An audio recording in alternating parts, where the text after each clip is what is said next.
Assalamualaikum. Malam ini, jangan hanya dengarkan, rasakan. Karena kisah yang akan saya ceritakan bukan sekadar tentang orang miskin yang mendadak kaya, melainkan tentang harga yang harus dibayar saat rezeki datang terlalu mudah. Di desa kecil, ada seorang lelaki yang dulu hidupnya tak lebih dari bayangan.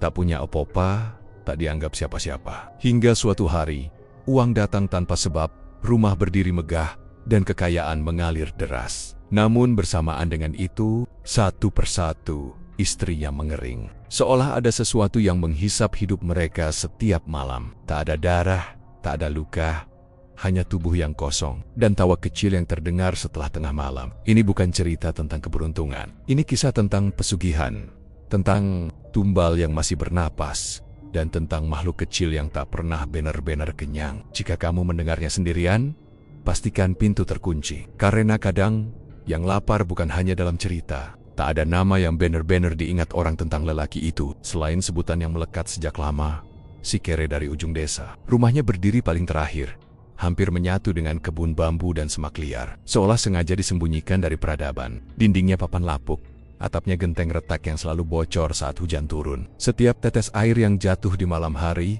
terasa seperti hitungan waktu yang mengejek hidupnya sendiri. Ia lahir miskin, tumbuh miskin, dan hingga usia kepala 4. Kemiskinan itu tetap setia menempel seperti bau tanah basah. Pagi-paginya dimulai dengan utang, dan malam-malamnya ditutup dengan hitungan receh yang tak pernah cukup. Sawah warisan orang tuanya telah lama tergadai. Sepeda bututnya sering mogok, lebih sering dituntun daripada dikayuh. Di warung, namanya tercatat di buku utang dengan tinta yang makin tebal. Istri pertamanya, Siti, perempuan sederhana yang setia, tak pernah banyak menuntut. Namun kesetiaan pun punya batas saat perut anak-anak sering kosong. Wajah Siti makin hari makin kusam, bukan karena usia, melainkan karena harapan yang pelan-pelan mati. Lelaki itu melihatnya, tapi tak tahu harus berbuat apa. Setiap usaha yang dicoba selalu berakhir gagal. Berdagang rugi, jadi buruh diperas. Meminjam modal justru menambah beban. Desa memperlakukannya seperti bayangan.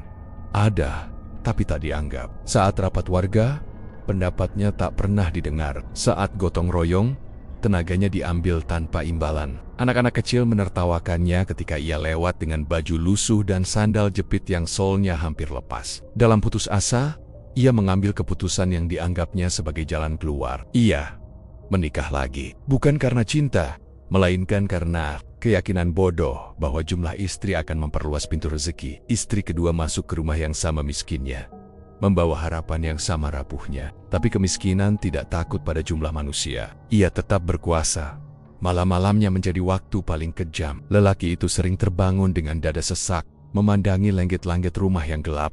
Doanya berubah. Awalnya ia memohon, lalu mengeluh, hingga akhirnya menuntut. Ia bertanya pada Tuhan dengan nada marah, mengapa hidupnya tak pernah diberi celah. Di saat yang sama, ia mulai iri pada tetangga yang tiba-tiba kaya, tanpa sebab yang jelas.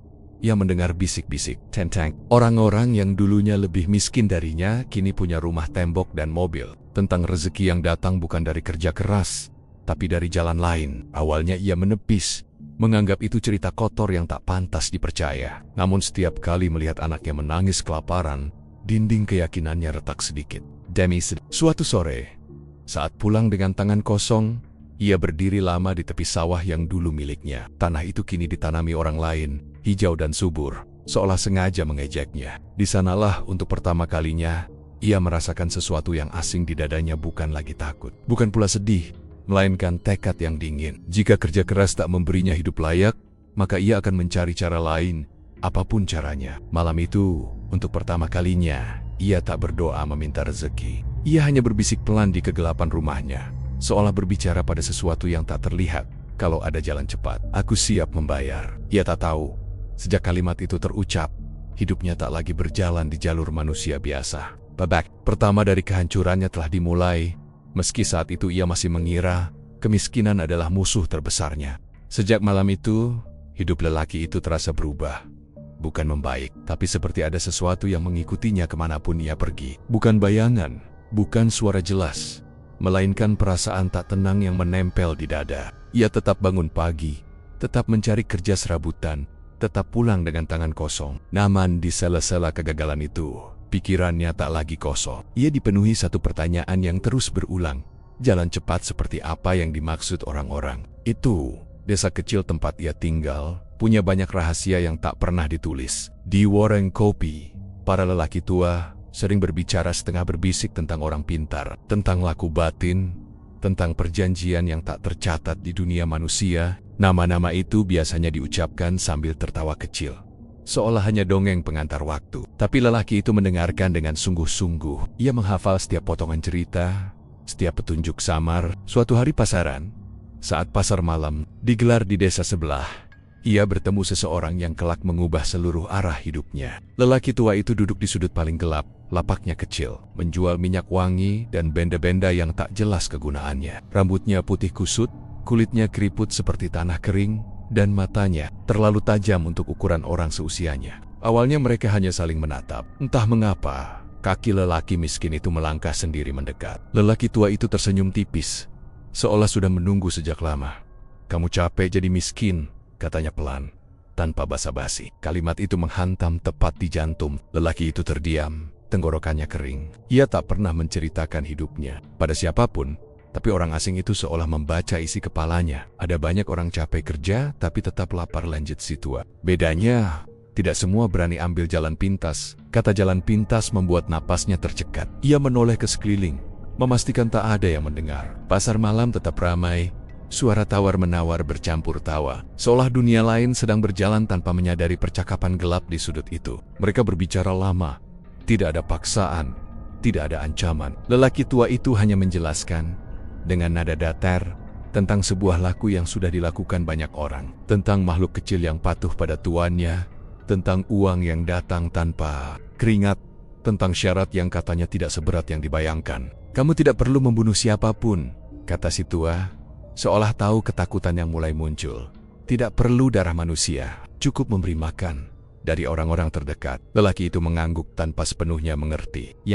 Hanya satu hal, uang akan datang, cepat, banyak, tanpa harus kerja seperti budak lagi. Malam itu, ia pulang dengan kepala penuh. Istri-istrinya bertanya kenapa wajahnya pucat, tapi ia hanya menjawab lelah. Di dalam hatinya, pertarungan besar sedang terjadi. Sisa keyakinan berusaha menahan langkahnya, namun bayangan hidup layak terus mendorongnya maju. Beberapa hari kemudian, ia kembali menemui lelaki tua itu, kali ini di tempat yang lebih sepi. Di sanalah ia mendengar nama laku itu disebut dengan jelas. Pezuji, makhluk kecil penjaga uang, peliharaan yang setia selama tuannya menepati janji. "Awalnya mereka hanya minum tenaga," kata si tua pelan, "bukan nyawa. Manusia itu sumber paling dekat dan paling hangat." Kata-kata itu membuat bulu kuduknya berdiri.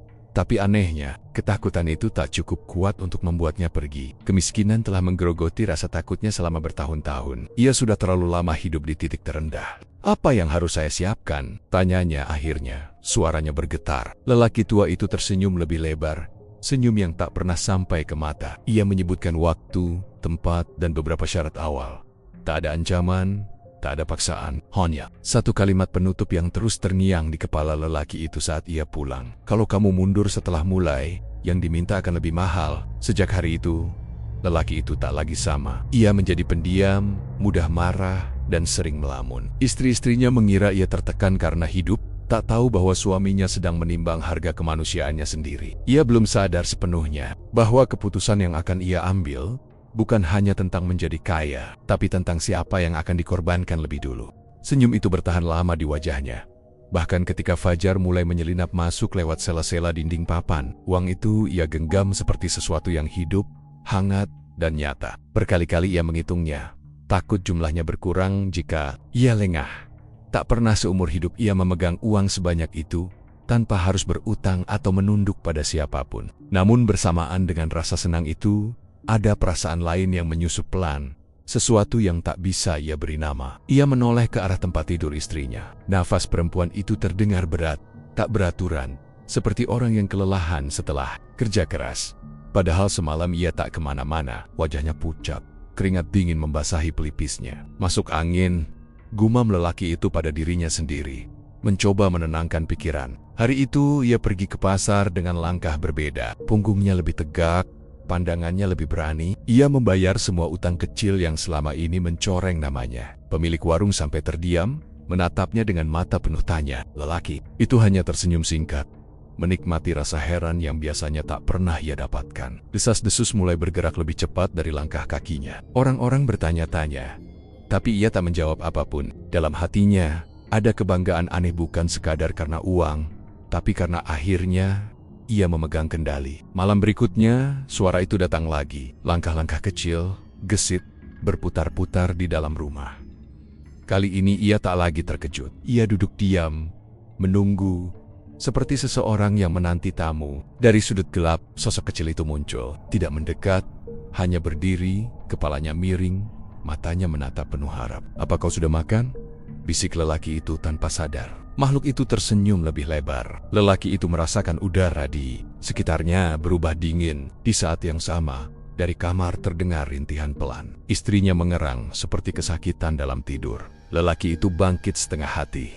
Tapi langkahnya terhenti ketika makhluk kecil itu menoleh ke arahnya. Untuk sesaat ia mengerti. Tanpa kata, tanpa perintah, sesuatu sedang diambil. Dan ia membiarkannya. Pagi harinya, uang kembali bertambah. Istrinya semakin lemah. Tubuhnya terasa ringan saat disentuh. Seperti kehilangan isi. Ia mengeluh pusing dan cepat lelah. Lelaki itu membawanya ke puskesmas. Tapi hasilnya selalu sama.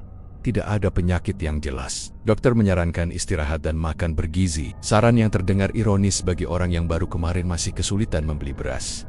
Malam demi malam berlalu, setiap kali makhluk kecil itu muncul, selalu ada tambahan uang keesokan harinya. Dan setiap kali itu pula, istrinya terlihat semakin menyusut, seperti lilin yang dibakar perlahan dari dalam. Rasa bersalah sempat muncul menyusak sepat. Lalu, lelaki itu menenggelamkannya dengan hitungan uang dan rencana masa depan. Rumah tembok, tanah kembali, hidup yang selama ini hanya ada di angan. Ia berkata pada dirinya sendiri bahwa ini hanya sementara, bahwa semua akan berhenti setelah cukup. Namun makhluk kecil itu tak pernah terlihat kenyang. Suatu malam, ia terbangun karena merasa dadanya sesak. Di atas perutnya makhluk itu duduk, menatapnya sangat dekat.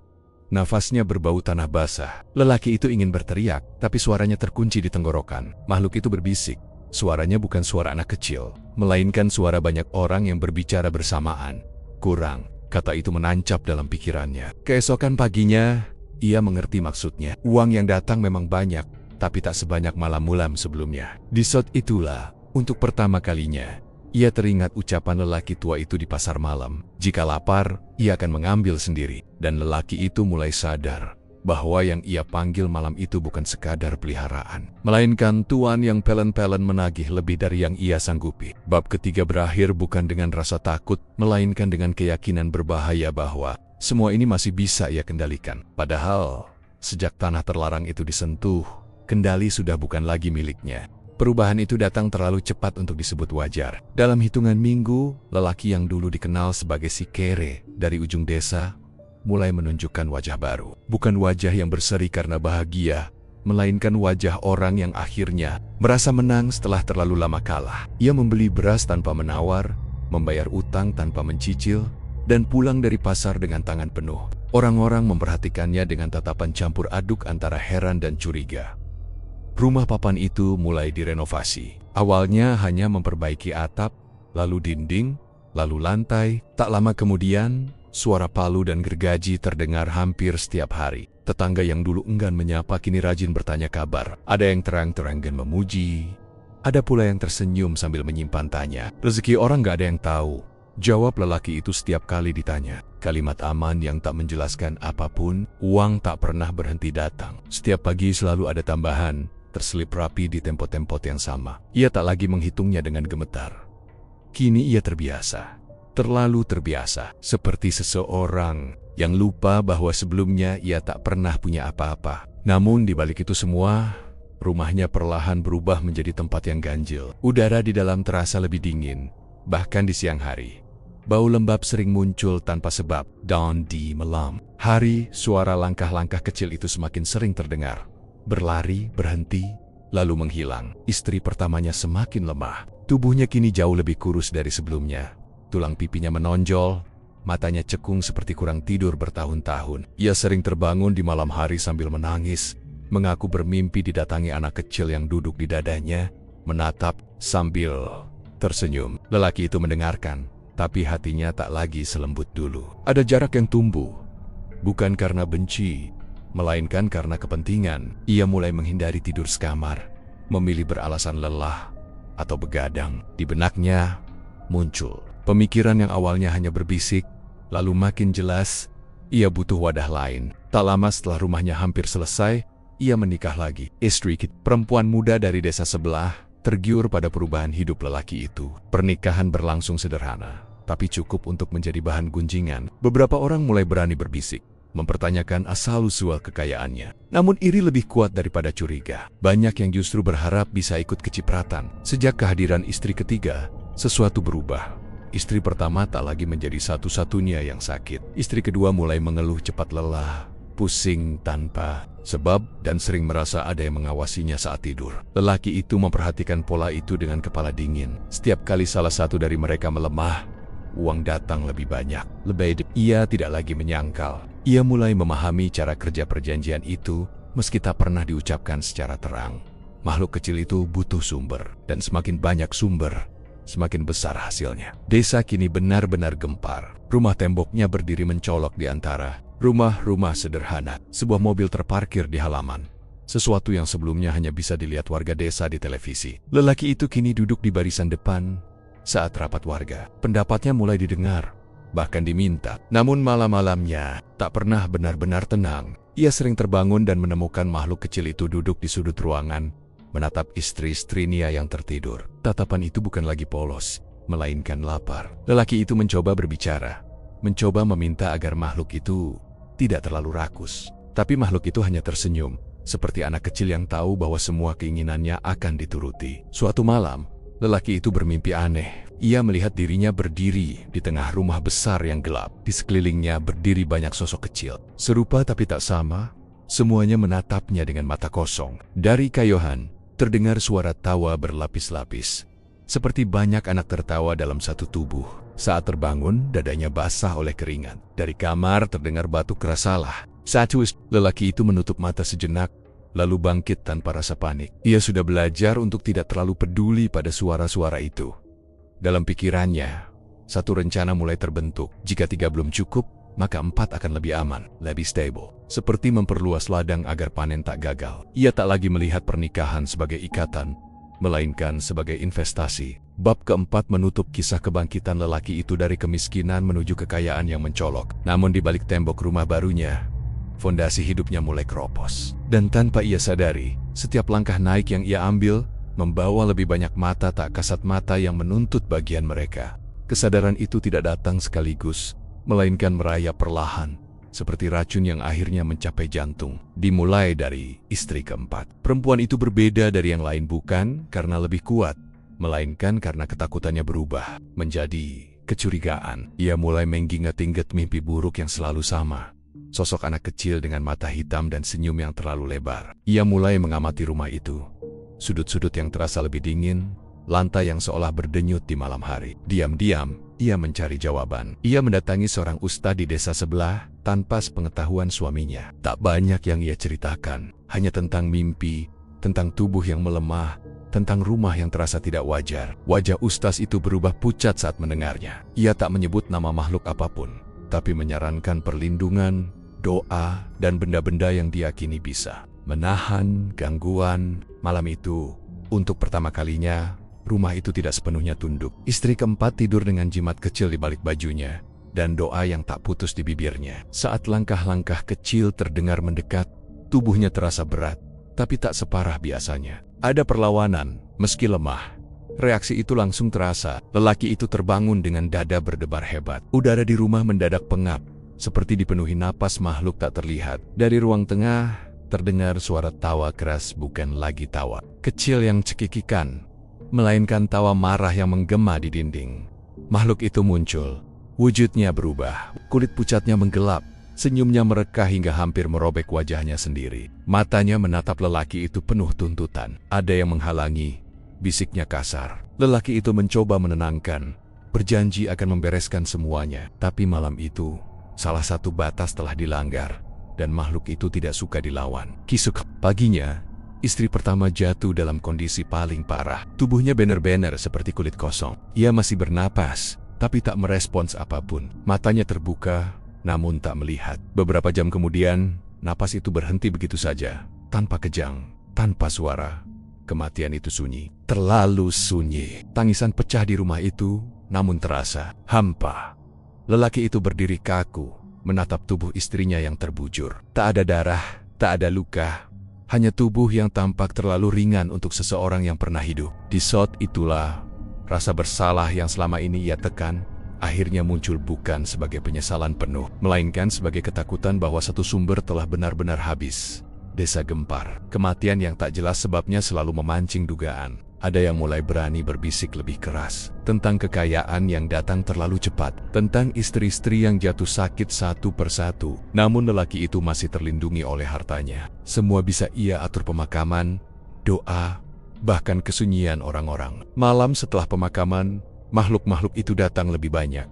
Bukan hanya satu atau dua. Lelaki itu melihat mereka berdiri di sudut-sudut rumah, menatapnya dengan mata lapar. Rumah itu tak lagi terasa seperti miliknya. Ia hanya tamu yang masih diizinkan tinggal. Istri keempat menangis, memohon agar semuanya dihentikan. Ia mengaku tahu ada sesuatu yang salah, sesuatu yang menghisap mereka perlahan. Lelaki itu menamparnya bukan karena marah, melainkan karena takut kata-kata itu menjadi kenyataan yang tak bisa ia hindari. Namun perlawanan kecil itu sudah cukup untuk mengubah segalanya. Uang yang datang keesokan harinya berkurang drastis, tidak berhenti, tapi tak lagi melimpah. Itu pertanda, dan lelaki itu tahu, makhluk itu tidak sedang mengancam, ia sedang memberi peringatan terakhir. Bab ke-7 menjadi titik retak yang tak bisa diperbaiki. Satu istri telah pergi, 3 lainnya diambang kehancuran. Dan untuk pertama kalinya sejak perjanjian itu dimulai, lelaki itu menyadari bahwa kekayaan yang ia kejar tidak pernah benar-benar menjadi miliknya. Ia hanya meminjamnya dengan bunga yang kini mulai ditagih dengan cara paling kejam. Keputusan itu diambil tanpa doa dan tanpa ragu, bukan lagi sebagai suami, melainkan sebagai seseorang yang merasa sedang mengatur keseimbangan. Lelaki itu menikah lagi untuk keempat kalinya. Desa sudah terlalu sibuk membicarakannya hingga tak ada lagi yang benar-benar terkejut. Ada yang mencibir, ada yang iri, ada yang diam-diam berharap nasib serupa. Tak satu pun yang bertanya lebih jauh, karena kekayaan seringkali lebih meyakinkan daripada kebenaran. Istri keempat datang dengan harapan yang sama seperti yang lain.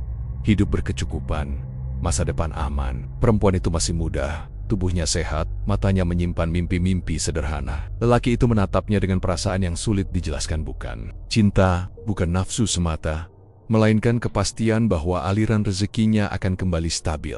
Dan benar saja, sejak kehadiran istri keempat, rumah itu kembali hidup dalam cara yang kelam. Uang datang lebih deras, lebih konsisten. Lelaki itu memperluas usahanya, membeli tanah, ternak, bahkan membuka lapangan kerja kecil-kecilan. Namanya kini disebut dengan hormat. Orang-orang menunduk saat menyapanya. Ia menjadi bukti hidup bahwa keberanian mengambil risiko bisa mengubah nasib. Namun di dalam rumah, keadaan justru semakin menyerupai rumah sakit yang sepi. Istri kini hanya terbaring, napasnya tipis, seperti lilin yang hampir padam. Istri kedua dan ketiga menyusul. Tubuh mereka makin mengurus. Tulang-tulang menonjol jelas di balik kulit. Istri keempat mulai merasakan hal yang sama, kelelahan tanpa sebab. Mimpi buruk yang sama persis meski tak pernah diceritakan satu sama lain. Setiap malam, makhluk-makhluk kecil itu semakin sering terlihat. Teologi 1. Lelaki itu kadang terbangun dan melihat 2, bahkan 3 sosok serupa berlarian di sudut rumah. Mereka tak selalu mendekat, tapi kehadiran mereka terasa seperti tekanan di dada. Tawa mereka bertumpuk, berlapis-lapis, seperti gema dalam ruang tertutup. Lelaki itu mencoba mengingat ajaran yang dulu ia pegang tentang batas, tentang cukup. Namun kata-kata itu kini terdengar seperti cerita lama yang tak relevan. Ia sudah terlalu jauh melangkah, dan di setiap langkah mundur, ia merasa akan kehilangan segalanya. Istri-istrinya mulai menyadari pola itu, meski tak sepenuhnya mengerti. Mereka saling memandang dengan tatapan curiga dan takut. Setiap kali salah satu jatuh sakit, yang lain ikut merasa cemas, bukan hanya karena empati, tapi karena tahu giliran bisa datang kapan saja. Rumah itu dipenuhi keheningan yang saling mencurigai. Suatu malam, istri keempat terbangun sambil berteriak. Ia mengaku melihat banyak anak kecil berdiri di sekeliling tempat tidurnya, menatapnya dengan mata kosong. Ketika ia menunjuk, tak ada apa-apa yang terlihat oleh lelaki itu. Namun ia tahu, mereka ada. Ia hanya tak selalu diizinkan melihatnya. Makhluk kecil yang pertama kini jarang menampakkan diri sendirian. Saat muncul, wujudnya tampak berbeda. Senyumnya tak lagi polos, gerakannya lebih tenang, seperti penguasa kecil yang tahu semua berjalan sesuai kehendaknya. Lelaki itu memberanikan diri bertanya, Sampai kapan ini cukup? Makhluk itu hanya menatapnya lama, lalu berbisik, selama mereka masih ada. Jawaban itu menghantam lebih keras daripada teriakan. Lelaki itu tersadar, bukan jumlah istrinya yang menjadi ukuran, melainkan keberadaan mereka. Selama masih ada yang bisa dihisap, perjanjian itu akan berjalan. Dan jika sumber itu habis, maka akan ada penagihan lain. Di luar Rama, hujan turun tanpa henti malam itu. Di dalam, keempat perempuan itu tidur dengan napas yang tak sinkron, masing-masing membawa mimpi buruknya sendiri. Lelaki itu duduk di ruang tengah, dikelilingi kemewahan yang tak pernah ia bayangkan sebelumnya, namun merasa lebih sempit dari rumah reot yang dulu ia tinggali. Untuk pertama kalinya sejak ritual itu dilakukan, ia merasa benar-benar terpojok, bukan oleh kemiskinan, melainkan oleh kekayaan yang menuntut korban terus-menerus. Ia menyadari bahwa ia telah membangun hidupnya di atas tubuh-tubuh yang mengering. Perlahan, bab ke-6 menjadi titik di mana semua sudah lengkap.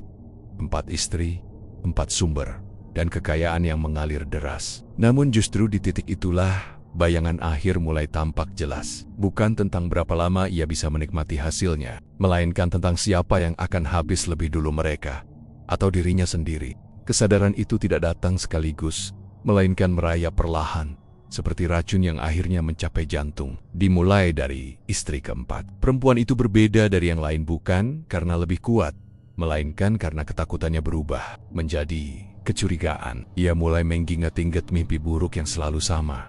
Sosok anak kecil dengan mata hitam dan senyum yang terlalu lebar. Ia mulai mengamati rumah itu.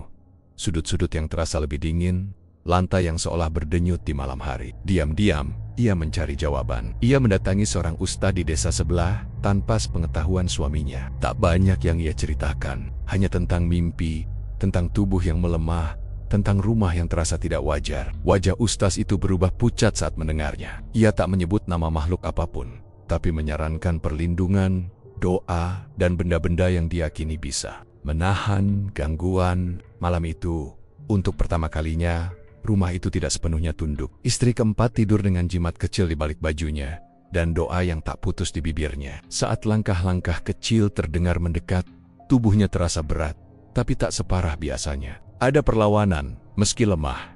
Reaksi itu langsung terasa. Lelaki itu terbangun dengan dada berdebar hebat. Udara di rumah mendadak pengap, seperti dipenuhi napas makhluk tak terlihat. Dari ruang tengah, terdengar suara tawa keras, bukan lagi tawa kecil yang cekikikan, melainkan tawa marah yang menggema di dinding. Makhluk itu muncul.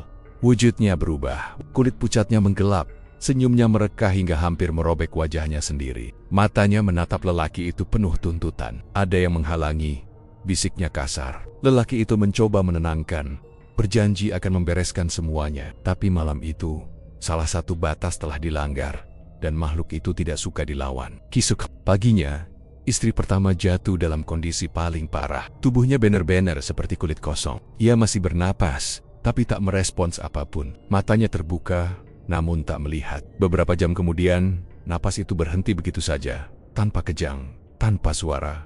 Kematian itu sunyi, terlalu sunyi. Tangisan pecah di rumah itu, namun terasa hampa.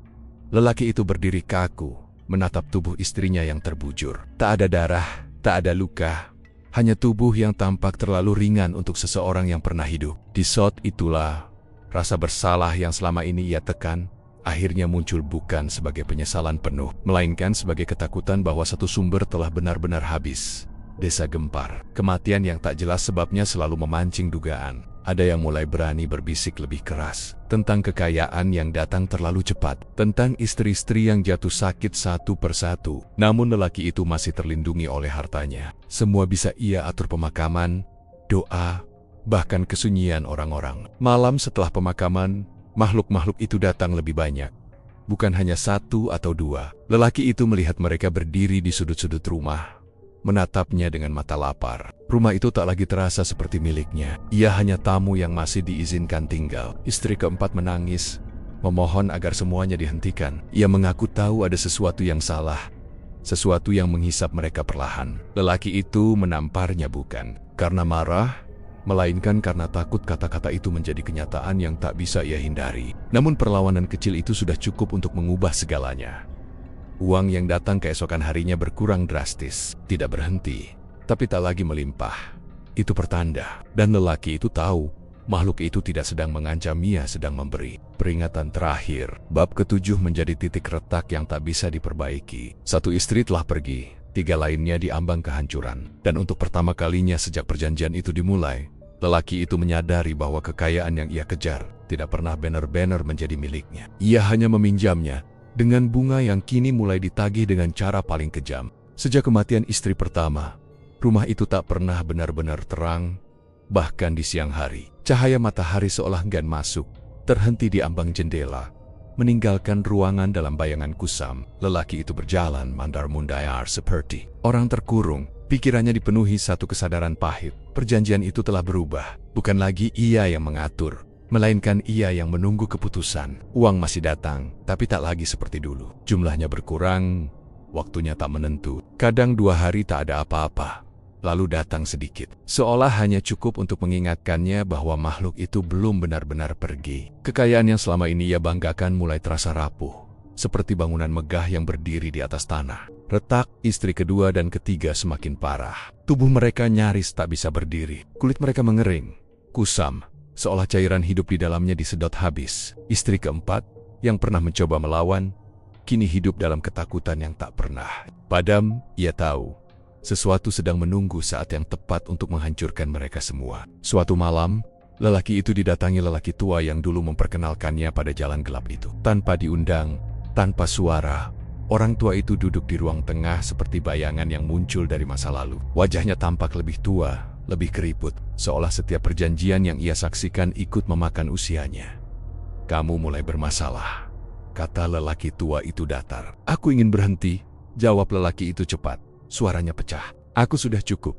Ambil saja semua hartaku." Lelaki tua itu tertawa pelan, tawa yang tak mengandung iba. "Kalau bisa berhenti semudah itu, tak akan ada cerita seperti milikmu." Ia menjelaskan dengan tenang, kejam tanpa emosi. "Perjanjian itu bukan soal uang, bukan soal istri, bukan pula soal jumlah korban. Sejak awal yang diminta bukan harta, melainkan ketergantungan. Selama lelaki itu masih ingin mempertahankan hidup mewahnya, selama itu pula makhluk-makhluk itu punya kuasa. Kamu sudah memberi mereka terlalu banyak," lanjut lelaki tua itu. "Sekarang, mereka tidak lagi puas dengan sumber. Mereka ingin pemiliknya." Kalimat itu membuat dunia seolah runtuh.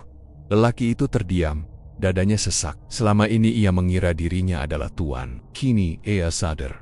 Sejak awal ia hanya disiapkan sebagai pembayaran terakhir. Malam itu menjadi titik terburuk. Rumah dipenuhi suara-suara yang tak bisa lagi diabaikan. Langkah kecil berubah menjadi hentakan, tawa berubah menjadi raungan. Lelaki itu melihat makhluk-makhluk itu dengan jelas bukan lagi anak kecil, melainkan sosok-sosok gelap. Bertaring, mata merah menyala, tubuh mereka berlumur bau tanah dan kematian. Wajah anak-anak itu hanyalah topeng. Istri kedua meninggal di tengah malam.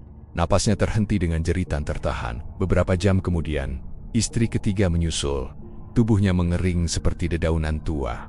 2 kematian dalam 1 malam. Tak ada waktu untuk tangis. Tak ada ruang untuk doa. Makhluk utama itu muncul di hadapan lelaki itu. Lebih besar dari sebelumnya, bayangannya memenuhi ruangan. Suaranya tak lagi berbisik, melainkan menggema di kepala. "Sumber hampir habis," katanya.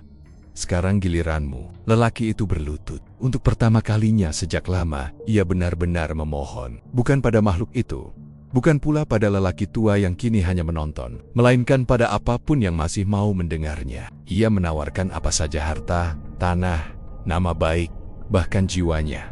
Makhluk itu tertawa. "Itu memang yang kami tunggu." Istri keempat pingsan di sudut ruangan, tak sanggup menyaksikan apa yang terjadi. Lelaki itu merasakan tubuhnya sendiri mulai berubah. Tenaganya tersedot, dadanya terasa kosong. Ia teringat masa lalunya rumah reot, nasi seadanya, doa-doa yang tulus, meski putus asa. Untuk pertama kalinya, ia merindukan kemiskinan itu. Bab ke-8 berakhir dengan kesadaran paling menyakitkan. Semua yang ia bangun selama ini bukanlah tangga menuju hidup yang lebih baik, melainkan lorong panjang menuju kehancuran. Dan di ujung lorong itu, bukan lagi istrinya yang menunggu, melainkan dirinya sendiri. Pagi datang tanpa membawa harapan. Matahari tetap terbit, ayam tetap berkokok, dan desa kembali pada rutinitasnya. Seolah tak terjadi apa-apa di rumah besar di ujung jalan itu. Namun di dalam rumah, hanya tersisa satu tubuh yang masih bernapas, lelaki. Istri keempat ditemukan pingsan dan dibawa pulang oleh keluarganya, tak pernah kembali. Sejak hari itu, rumah itu benar-benar sunyi. lelaki itu tidak mati. Itulah hukuman pertamanya. Tubuhnya berubah cepat. Dalam hitungan hari, dagingnya menyusut, kulitnya mengendur, tulang-tulangnya menonjol seperti hendak menembus kulit. Ia makan banyak, tapi tak pernah kenyang. Minum berkali-kali, tapi tenggorokannya tetap kering. Setiap malam, ia terbangun dengan rasa sesak, seolah ada tangan tak terlihat yang meremas jantungnya dari dalam. Ia mulai melihat mereka di mana-mana, bukan lagi hanya di malam hari. Di siang bolong pun, ia melihat bayangan kecil berlari di sudut matanya, mendengar tawa pelan di balik dinding. Setiap cermin memantulkan wajahnya yang makin asing, mata cekung, senyum kaku. Wajah orang yang hidup tapi sudah lama mati. Uang itu mulai menghilang, bukan dicuri, bukan terbakar, melainkan lenyap begitu saja. Laci-laci kosong, brankas tak berisi. Apapun tanah dan ternak dijualnya untuk bertahan hidup, namun hasilnya selalu habis sebelum sempat dinikmati. Seolah harta itu hanya diizinkan ada selama ia masih bisa disiksa olehnya. Suatu malam, api melalap rumah itu tanpa sebab yang jelas. Orang-orang datang menolong, tapi tak ada yang bisa diselamatkan. Lelaki itu ditemukan duduk di tanah, menatap bangunan yang runtuh tanpa ekspresi. Tak ada tangis, tak ada teriakan, hanya senyum tipis yang membuat bulu kuduk siapapun yang melihatnya berdiri. Sejak kebakaran itu, ia hidup seperti bayangan, berjalan tanpa tujuan, berbicara sendiri, tertawa di saat yang tak tepat. Anak-anak desa takut mendekat, orang dewasa memilih menyingkir. Mereka menyebutnya gila. Tak ada yang berani menyebut alasan di balik kegilaannya. Tubuhnya kini sama keringnya dengan tubuh para istrinya dulu. Namun, ia tetap bernapas. Setiap malam ia terbangun dan merasakan hisapan yang sama, bukan lagi dari istrinya, melainkan dari dirinya sendiri. Makhluk-makhluk itu tak pernah pergi. Mereka hanya mengganti cara. Kadang-kadang, orang desa mengaku mendengar tangisan bayi dan tawa anak kecil dari bekas reruntuhan rumah itu. Kadang terdengar langkah kaki kecil berlari di tanah kosong. Tak, ada yang berani mendekat setelah maghrib. Tempat itu menjadi tanah terlarang, meski tak ada papan larangan yang berdiri tentang lelaki itu. Ada yang bilang ia akhirnya mati kelaparan. Ada pula yang mengatakan ia masih hidup, terlihat berjalan tertatih di malam hari. Tubuhnya kurus, matanya kosong, seolah mencari sesuatu yang tak pernah ia temukan. Yang pasti, kekayaan yang dulu ia banggakan tak meninggalkan apapun selain cerita. Cerita tentang seseorang yang terlalu lelah menjadi miskin, hingga lupa bahwa tak semua jalan keluar banner-banner membawa keluar. Dan di desa itu, orang-orang tua sering mengingatkan anak-anak mereka dengan satu kalimat sederhana, diucapkan pelan. Menjelang malam, kalau rezeki datang terlalu mudah, lihat dulu siapa yang sedang dibayar.